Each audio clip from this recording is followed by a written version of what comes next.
From Topps comes the all-new digital card collecting app, free to download from iTunes or Google Play. Star Wars Card Trader. For the first time ever, collect and trade everything from legendary 1977 Star Wars cards to new cards featuring exclusive content from Star Wars Episode 7, The Force Awakens. All from the comfort of your mobile devices. Star Wars Card Trader. These are the cards you're looking for. Listening to Coffee with Kenobi, you are, with Dan Z and Corey Clubb, the podcast you're looking for. This is.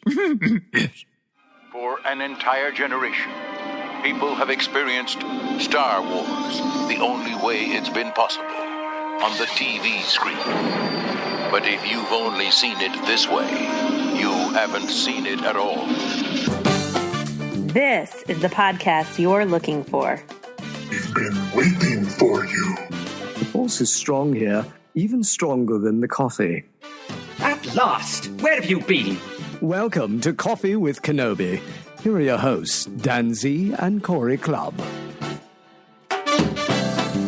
Out of the blue, we find out that there's going to be a trailer for Rogue One, and it premiered today. Corey, it was amazing. Yesterday I was looking on Twitter, and all of a sudden I see something from StarWars.com and from Good Morning America saying tomorrow morning there's going to be the brand new teaser trailer for Rogue One. And I was like, I was electric. I couldn't believe, I just wasn't expecting it. What did you think? Yeah, like you said, it came out of the blue, and just reeling off this week, they released the DVD, Blu-ray, and then it's almost like, okay, now we've kind of wrapped things up with that. We're moving into the next one. And like you said, it came out of nowhere. I didn't expect it. I hadn't even heard anything.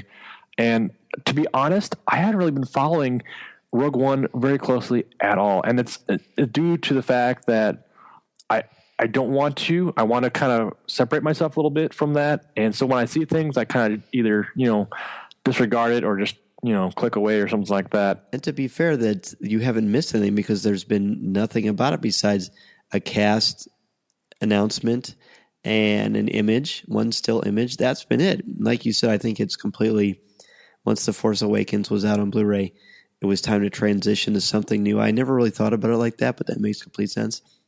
And I did something yesterday that I never do. There was a teaser for the teaser. It was 11 seconds long.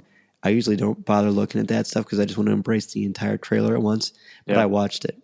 And I saw that image of that stormtrooper that looks like a way pre-Phasma, but it's clearly not. Pre-Phasma, and I was just like, oh my gosh. And I sent a message to you and Jeff and other people, and everybody was stunned. Just one image alone, everyone went crazy. It reverberated throughout Twitter, went all through fandom.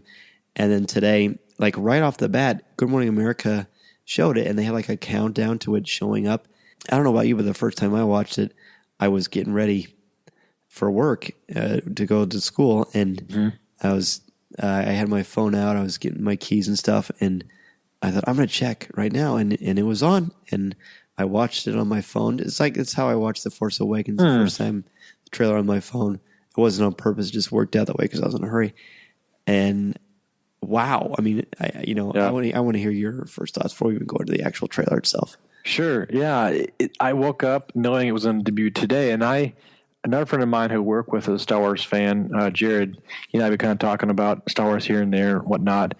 And I texted him after you texted me saying, oh, there's a trailer tomorrow. And he said, well, what time? Wait, did I break the news to you? You did. Oh, you beat me to it. Yes. So you point to you, friend.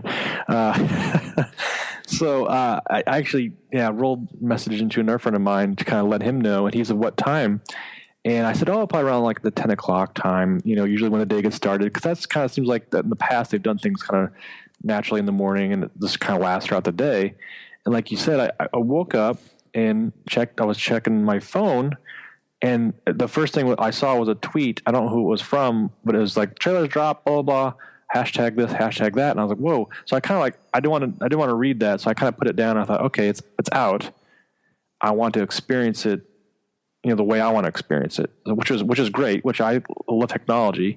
So I could have thought I could watch my phone right now, or I could just get ready naturally, get dressed and brush my teeth and, make sure my breath doesn't stink, things like that, gel up my hair, look good.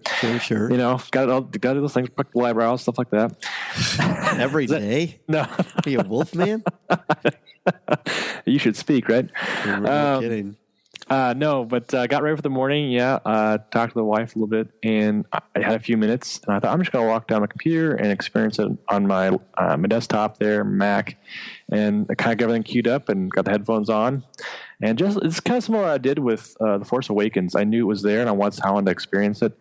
Close my door and kind of just give myself 2 seconds to just be like, okay, let's do this, and started it and watched it, and I'll just give you my first experience was just overall. Tell me overall. Overall, I didn't know what going in. I didn't know what to expect. Like I said, I haven't been following it very closely, and I wasn't really. I want to say honestly, I wasn't really keen on this film. I kind of thought I kind of threw it off to Nowheresville, and not to say that I wasn't interested, but it's the fact like, oh, I'll get around to it type thing, and that's kind of my mindset because I've been trying to do that with a lot of films these days with Captain America, Superman, Batman, stuff like that, just to be able to have a real context going into the film in theaters and have that experience more pure, if you will.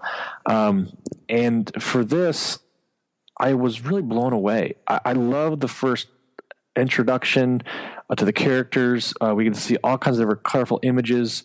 The grittiness is there. And I found myself like going like that, like shortness of breath about the midway through that the alarm scene where the alarm starts going off. And like, I really literally felt I was watching like original trilogy film. It had that feel, had that urgentness that, they're rebelling, they're moving fast as they can. There's the secrecy to it, but I just love seeing these characters on the screen. I was like, oh, this is really cool. Getting to the Felicity Jones character was really cool too. I was like, oh, this is really interesting. And Forrest Whitaker's voiceover was really demanding to me. It had this interesting approach where he was like giving words of advice, but also in a sense warning her, and then it kind of ended there at the last moment. And I was like, wow, I'm blown away by this. I did not expect this. And I was like, oh, this is so cool. So yeah, what are your thoughts? Well, it's fun to hear you say these things. Yeah. And I like that your tradition of going into your office and kind of closing yourself off from the world and just sort of drinking it in. That's way more glamorous than me watching it in my closet on my phone. But I made up for it. I watched it probably 14 times on the huge projector with all of my students. So, that's the right thing to do. As you mentioned, it's not that I wasn't keen on the film. It's just something I knew was coming up, and I was excited because it's a Star Wars movie. But I'm into 7, 8, 9. I'm into the episodic Skywalker stuff. And there's nothing to compare Rogue One to. It's a Star Wars story. The story that they're telling is something that's compelling. I was excited about. So I was excited about it probably. I think the best way I can think of it is when I get excited for Avengers movies, I feel about Avengers movies the same way I do about Captain America movies. They're the pinnacle of that particular platform, right? And when I go to see something like Ant-Man or Thor or even the second and third Iron Man. Oh, I see. Those are like a little below for me. I'm still pumped to see them, and I go see them the first day and I get excited and maybe buy a T-shirt or whatever. But it's not the same level of hype. That's how I felt about Rogue One. And then I watched the trailer. I had a feeling when I saw that small clip of that new Stormtrooper looking thing, I had an idea that this was going to be special. But when I watched it, I was transported to this weird place that was fascinating. And I haven't talked about this yet, but I think the best description I can give about how I feel about Rogue One is this looks like the movie I would have predicted would have happened if George Lucas did not sell to Disney and he just eventually some other company or some other director picked up Star Wars and tried to put their own spin on it. Do you know what I mean? I feel like this is the sequel that I sort of expected would happen long before I even knew that there would be Disney purchasing Lucasfilm. Does that make sense? It does. It's interesting you put it that way. Because it's just a different style. Yeah. I mean, you've got stick fighting now in Star Wars. That's right. That's Kung Fu in Star Wars. Awesome. Yeah. It's interesting you put it that way. And somebody else had mentioned, I think it was some people at work were talking about it. They said, I was trying to explain to some folks at work where it landed in the saga. And somebody said, oh, it's a prequel. And I was like, Oh, Yeah, it sort of. kind of is. I mean, like if you're setting a timeline of Star Wars, it is prequel, but it's not a Skywalker prequel. So in that context, and like that's the other thing too was cool. But watching this was like, I wasn't looking for Luke Skywalker. I wasn't looking for Anakin. I wasn't looking for Darth Vader. You know, and the characters I knew or lightsabers, right? So everything we saw aside from stormtroopers and the Empire, and knowing, you know, going in that this is going to be, you know, a pre-original trilogy film, everything, every piece, like you said, is there, but it's set. The setting is different. It just has a different feel, and it was a good feeling. It was something that, like, it's hard to explain it, I guess, in the fact that, like, yeah, it's somebody else that picked up the reins to direct a film in the Star Wars saga. This is what you would see. That's a good way to put it. Yeah, I like that. Yeah, it just feels different. But I'm shocked at how much I'm embracing it. And me too. You know what I mean? Me too. Yeah, it's pretty spectacular. So let's go ahead and kind of go through particular. Let's just talk about particular things that stood out to us. Give me top 3. Is that reasonable? Sure, I'll give you a top 3, and then maybe like one of my favorite part from the film. Yeah. Okay, so first off, the interesting part with me was the dirt and the grime, that love, that gritty feeling. You know, you felt like a rebel. You felt like you're part of this rebellion. You get a chance of like the urgency. So I feel like that it's the original trilogy that the crews are running around, they're looking to make a move or whatnot, and I felt like original trilogy to me. So overall, like atmosphere effect was really original trilogy to me. I felt like, oh, that's really cool. It's really something that stuck out in my mind for this film. Yeah, that's neat. I mean, right away that Yavin 4 feel and seeing those rebel helmets that we'll see later in the Tantive 4, the opening of the original Star Wars, and that was pretty neat. The big thing, I mean, I guess we're not ranking right now. That blew us away the most, but things that stood, the first thing that stood out to me was the piano, the haunting yet beautiful music that we know so well from the John Williams, cacophony of music that he has for us. And I just thought, wow, this is a different kind of Star Wars. There's some piano. It's haunting. It's chilling. It's something new. And I found that to be refreshing in a way I didn't know that I wanted. Yeah, it's interesting you put it that way. And now that I think about it too, just listening to the music throughout the piece throughout that, it wasn't John Williams, but it felt like a little bit more like Hans Zimmer. I mean, something you would see like I say, the superhero film, or Avengers or something like that. Or Avengers, yeah, maybe not so much like instrumental, but the music, yeah. So like remember the Inception trailer was like that big horns blaring. There's urgency going on, so it had that feel to me, but also it had the twinklings of John Williams in there. Those cues, some of those Skywalker feels, but not. I didn't feel Skywalker to me. It felt like it was Star Wars, but not necessarily that saga or that lineage there. So it did feel Star Wars, but I mean, it was pieced together differently. So that really helped the atmosphere too. Good deal. So what's your second? Yeah. So let's see, man, there's so many different things. I want to say too, the cast, the characters. Is this your second one? Yeah, this is my second one. All right. So yeah, the characters I think were very interesting. Every different one they showed on the screen there were different, unique looking, different armor, different ethnicities. There was and that goes for the Imperials as well. We had like total different ranks of stormtroopers. We had Imperial officers. We had cloaked figures. So it was like such the broad spectrum of a non-Skywalker centric movie in this. So I was like, wow, this is really unique and really different walks of life. There's something going on directing these folks to do something, to be able to carry out a mission or whatnot. I have no idea, but it's interesting to see all these great folks on the screen, almost like a bunch of character actors that are all playing these bit parts kind of to come together as one. So I think that was really cool. Yeah, I agree. I mean, there's a lot of diversity. It's new. You don't see Jedi Knights. You don't see. It doesn't feel familiar at all. I mean, it doesn't feel familiar at all. But it's Star Wars. But it doesn't feel familiar, but it does. It's like so. Yeah, it's so.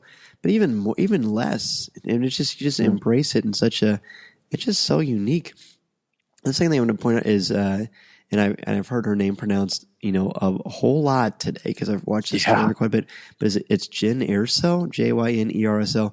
This is not an intuitive name for people to pronounce that are native English speakers, and that's okay. That's Star Wars for you.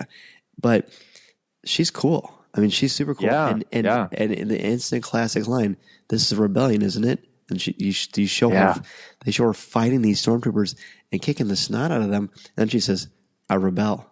And she just said it matter of fact. And they pan Mon Mothma, who everybody's freaking out about, and rightfully so. Yeah, this is the actress who played Mon Mothma in the deleted scenes of Revenge of the Sith, which is super, super cool. Yeah.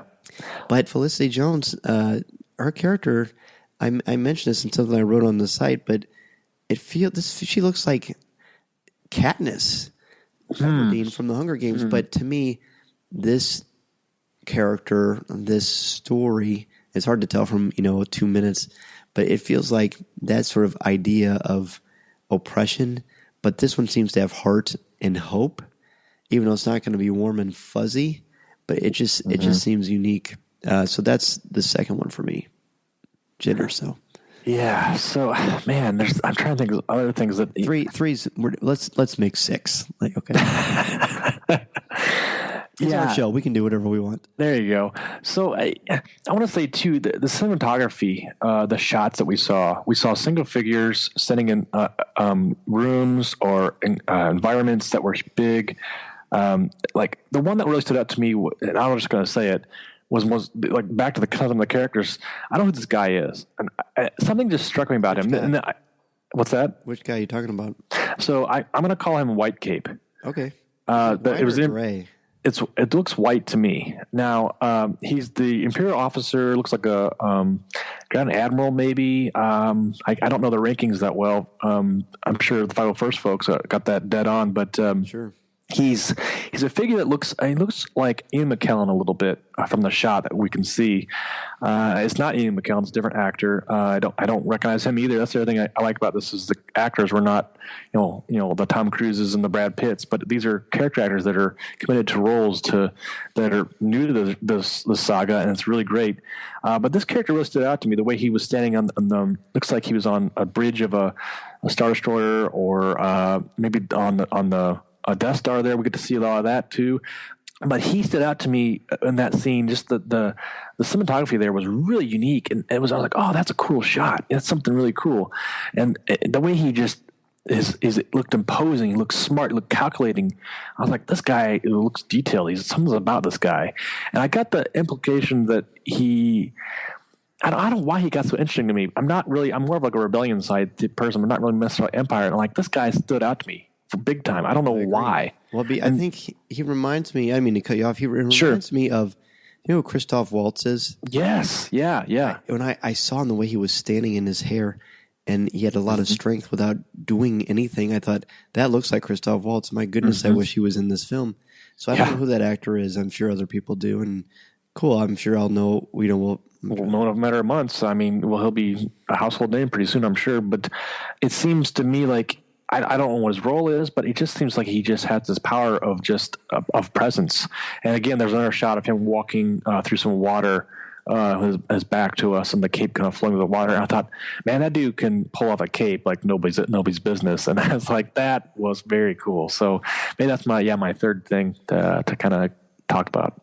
I was going to save that one for like 5, but I'll just talk about it now since we're talking about it. Yeah, there was something again compelling about him, and the way that strength he had. He clearly has menace, which is pretty cool to have someone who has menace in Star Wars that isn't wearing a mask. So that shows me that he's personal. He's out there. He's not hiding from anything. He's not hiding from himself. This guy believes in what he's doing, and that is dangerous. And I don't think he's a character that we already know. I don't think any of these characters are characters that we already know, and I love that too. So. And just the way he struts around in that scene with the cape. Every time I see that scene, for some reason, I always worry about the fact that it's getting wet. Is that ridiculous? Yeah, me too. I'm like, we should dry that off. Yeah. No, it's not ridiculous at all. I know what you mean. But what's your fourth one? So fourth one was the kind of the atmosphere. It looks like we can see like a tropical planet of some sort. And to me, I was like, oh, they're in Florida for sure. So the palm trees were kind of sticking out, and as the AT-ATs were kind of busting down on the rebels there, and some of the scenes are like, oh, that's a unique location, something we haven't seen yet, you know. So I thought it was really cool to see a new world we haven't seen yet. So I think that was fun to open that up. Do you think we'll see the Krusty Krab there?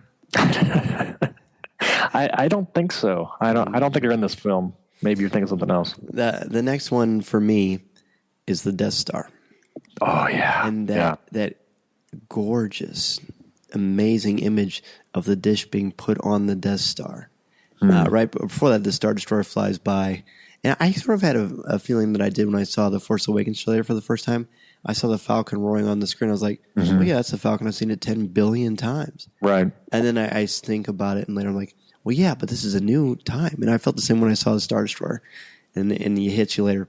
Well, yeah, but this is a new shot, a new time to enjoy the Star Destroyer, not in the ways you've seen it before. And I was prime, yeah. But I was so like, we've been Death Star to death and Star Killer Base. That wasn't even a pun.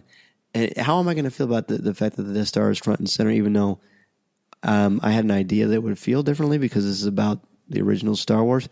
But when I saw they were putting that together, that might be, I think that's my favorite image of the entire trailer, that dish being put on the Death Star. And, I mean, imagine how long it took to line that thing up if they screwed it up. Is it righty-tighty? Do you think they said that loosely? A little left, a little right, come on. Yeah. I think that's stunning. I mean, that's my favorite image. That's cool. Yeah. That's a good point, too, because, as much as we see this small group going up against the Imperials, I didn't expect to see the Death Star in a sense. I mean, I know it's there. I know what the whole idea is to steal the plans for the Death Star, but it's something that's imposing. It's something that's fearful, that's coming together. It's cool to see this. That's the other thing too. It's cool to see this part of the saga fleshed out a little bit on the screen. Lots of this era has not been kind of traversed a little bit since Rebels, I guess. But seeing this, this construction put together, and then seeing the power of the Empire. I forget that sometimes when I'm watching other films and such, and even with Episode 7, it's so large. And I don't know, it's something very cool, but yeah, it's good stuff. So for my next one, I guess. This is number 5, right? This is number 5. I'm going to go Forrest Whitaker. Yeah, he's a big name guy. I like him. I like the way he acts. He's obviously an award-winning actor. Big presence to Star Wars saga. But it's interesting, his character was, he looks like he's either some kind of a bounty hunter or a rebel of some kind of some ragtag team of folks. He's giving some advice. He's obviously been through a lot. He's hobbled. He looks like he's limping a little bit. He's gritty. He's beat up. He got this huge armor on. Looks like he can hold his own in a fight. He looks really cool. I knew he was cast in the film. We hadn't heard anything yet, but to hear his voiceover and give that presence, I was like, he looks really great. So I was really impressed with that. Yeah, that's a good call. I think it's interesting how you're looking at like big picture stuff and I'm picking out certain scenes. Usually we kind of do it differently. So that's fun. For me, the next one is the combat. Yeah. Saberless. Yeah. It's the notion that the stick fighting in Star Wars, are you kidding me? And the whole gritty feel of this entire thing as you're seeing Felicity Jones in that. I mean, when she's looking, it looks like she's in a vehicle. I feel like it was a Hummer, even though it's not a Hummer. Yeah. But I mentioned this to you before. It feels like the Hurt Locker Star Wars edition with the explosions and the real danger there that has a very strong sense. I love Rebels so much when I love Rebels, but I always feel like the Rebels are almost the same size as the Empire because just the way that the show is focused on the crew of the Ghost, and that's the way it's supposed to be. And sure, right. There's nothing wrong with that. It's 100% amazing and one of my favorite animated shows ever. But this show felt like it was small, and the Empire was overwhelmingly powerful and huge. Yeah. And the fact that I don't know who that gentleman is with the stick. Who's a stick fighter. It looks like he's training the Imperials, but he might be fighting them. I don't know. Oh man, his name is on the tip of my tongue. Danny. I mean, I'm talking about his character name in the. Okay. His actual name, not the actor. Although I can't think of that name either. But it was really raw and intense and amazing. Like we've seen a lot of combat in Star Wars, but not legit hand to hand kung fu fighting. And it looks like we're going to get that. And I'm pumped. I think that's a poetry. I think that's a ballet in its own. When you see that on the screen, The Matrix is maybe the best example of that. So to see something, this isn't The Matrix, but the combat, the kung fu, the intensity, the physicality, that's my number 5. That's a good point. Yeah. And along with that, I'll put a little note that, I enjoyed that too. It showed that it's not, it shows also the oppression some of these characters are undertaking too. He's surrounded by stormtroopers there, and in a flash of light, he's taken one down with a couple strikes. So he's not a guy to be messed with. So that's pretty cool. This is probably a good time to talk a little bit, take a bit of a break, and talk about the amazing Star Wars Card Trader app. Well, that's the other thing too I want to mention too is like, as much as like when this dropped, I felt like you said, it was like a drop in a lake where it reverberated out of our Star Wars community, and you saw it on social media and such. One of my first thoughts was like, hey, what are they going to do with the Star Wars Card Trader app? I hadn't thought about doing, their whole Rogue One version of selling cards or trading cards on the little app there. And I was like, oh man, that'd be really cool to get some of these characters in action and get some of their cards and be able to collect those and trade those with my friends on this app. And it's been fun because I've got a couple friends at work who play it. I got the collecting card itch. So we talk about it a lot. And we had that conversation today at work. And then we were saying, hey, what if there's going to be a card that drops today? Kind of introducing us to the teaser trailer or something. But I was really hoping that. Again, yeah, I know. Me too. The app obviously doesn't disappoint you. Right now I'm chasing the Force Awakens Classic card. I'm going for the green because it's the smaller odds. But there's the new portrait ones. Oh yeah, I just started portrait. Yeah, they're pretty awesome too. There's the silver variants, the new sets, the blue red. The blue red sets. They're out now in the white sets. It's round 3 basically, and it's awesome. So if you're not yet playing the Star Wars Card Trader app, go ahead and do it now. It's on iTunes. You can get it through Google Play as well. It's a great app and a lot of fun. So Dan, for my last kind of big moment in this trailer, I'm going to go with the final shot with Felicity Jones' character. And in the darkness there, and then the lights come on, and you hear Forrest Whitaker voiceover, and he says, "What will you become?" And she's in this Imperial uniform. That solidified it for me right there. She's a spy. Is she a spy, or is she? Yeah, I don't know what to think. She's got to be a spy. I mean, she's wearing it in the Imperial logo, and she clearly is, a member of the rebellion. She rebels. So I think this is. So she's a spy for the rebels or a spy for the Empire? Well, she's a spy for the rebels. She must be the one who gets the plans. Well, right. But I mean, like, it's interesting the fact that, like, you just don't put a suit of armor on and pretend you're a stormtrooper like we've seen in the past. Doesn't work out so well. True. So they run a tight ship. So anybody who puts on a uniform and is looking to spy on the Empire or steal from the Empire, bad things are going to happen. So my thought was, like, is she really working for the other side and she's messing with the rebels, or is she, it's interesting the fact too, the uniform she's wearing, it's not your typical, outfit. It looks like something you would give to like a callous agent or some kind of secret group. I know some guys at work were saying that like supposedly it's supposed to be a uniform that like the CIA of the Imperial the Imperial Security Bureau. Yeah, that's what, like, Agent Callus. Yeah, so it looks like something he would wear if she's looking to infiltrate the rebels. So that's the thought that came to my mind, and of course I have no idea. But, I'm saying that's interesting that you think that, because I feel like they went out of their way to show you the opposite. But you're trying to outthink them, which I like. Well, that seems obvious. Mm-hmm. And I would love for a twist like that and see where it goes. But then, if that was the twist, do you think they'd reveal it already?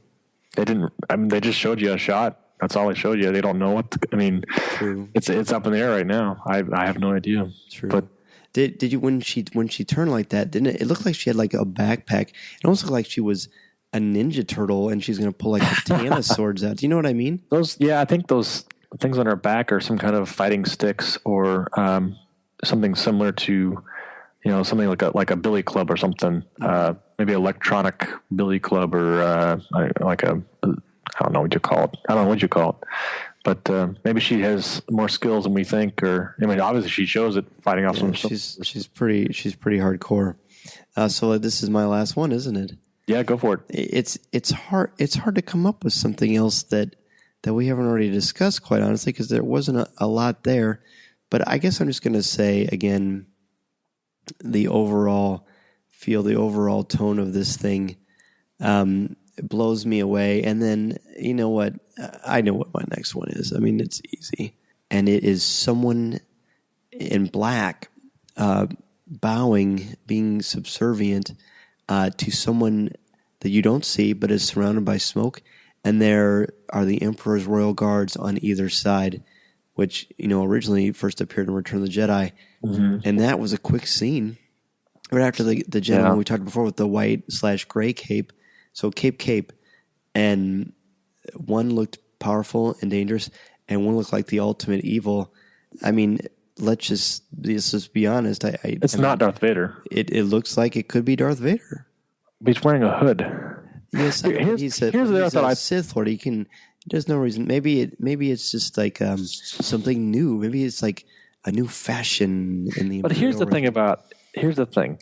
Darth Vader is such an iconic. He has an iconic look that you cannot disguise.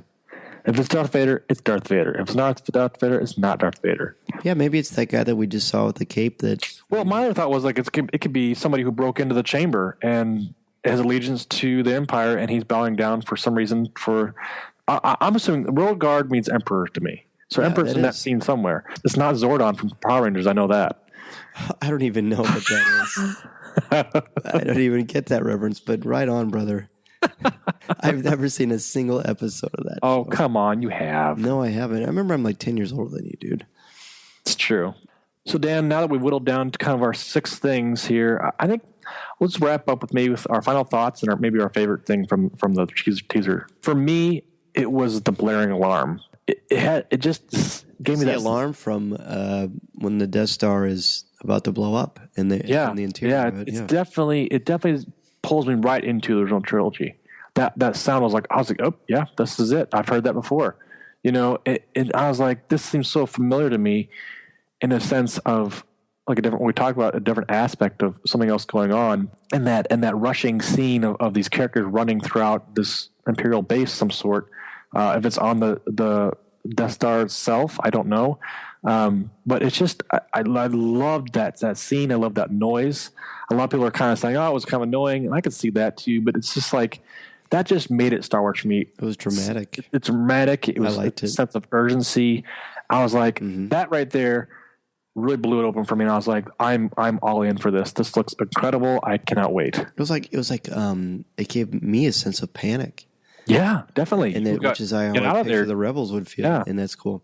Exactly. I think my favorite, you said that's your favorite thing? Yeah, that's my favorite thing. My favorite thing, I mean, my favorite image is the Death Star, but my favorite thing is a tie between them recapturing Yavin in a very realistic, modern way, but it's still old, and the Death Star.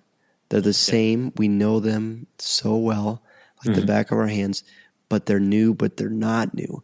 The fact that they were able to capture those two things, that essence, shows me that we're in for one heck of a ride. And seriously, like we said, now I'm Star Wars excited. I was excited. Popcorn, summer movie, cool. It's Star Wars. Right. Yeah. But more like I would be excited about a new book or a comic or something like that. I love those things and I get them right away.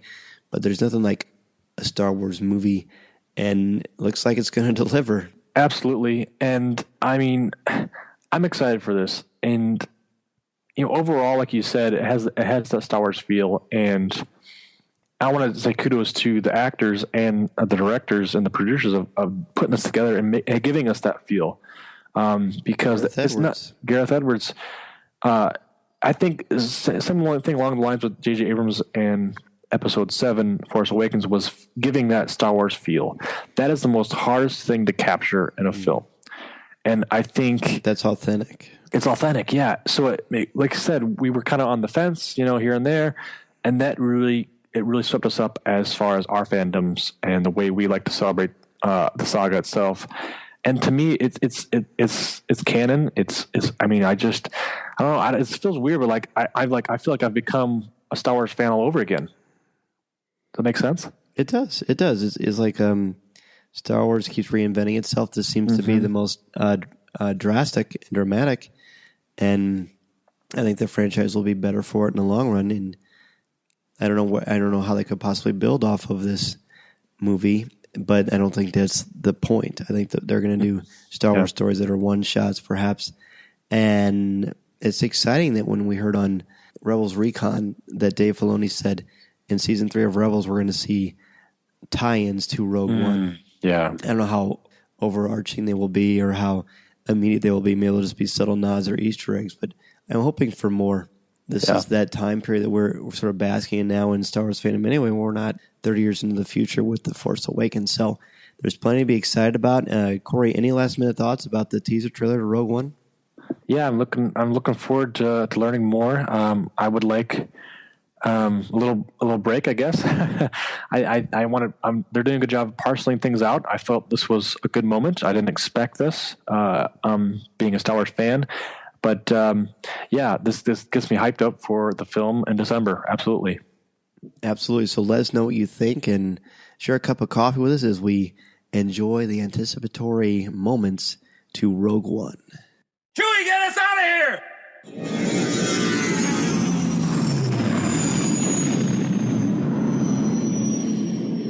This podcast is not endorsed by the Walt Disney Company or Lucasfilm Limited. It is intended for entertainment and informational purposes only. The official Star Wars website can be found at www.starwars.com. Star Wars, all names, sounds, and any other Star Wars-related items are registered trademarks and/or copyrights of Disney and their respective trademark and copyright holders. All original content of this podcast is the intellectual property of Coffee with Kenobi unless otherwise indicated. This is the podcast you're looking for. There's no one here. Move along. Move along. From Topps comes the all-new digital card collecting app, free to download from iTunes or Google Play. Star Wars Card Trader. For the first time ever, collect and trade everything from legendary 1977 Star Wars cards to new cards featuring exclusive content from Star Wars Episode 7, The Force Awakens. All from the comfort of your mobile devices. Star Wars Card Trader. These are the cards you're looking for.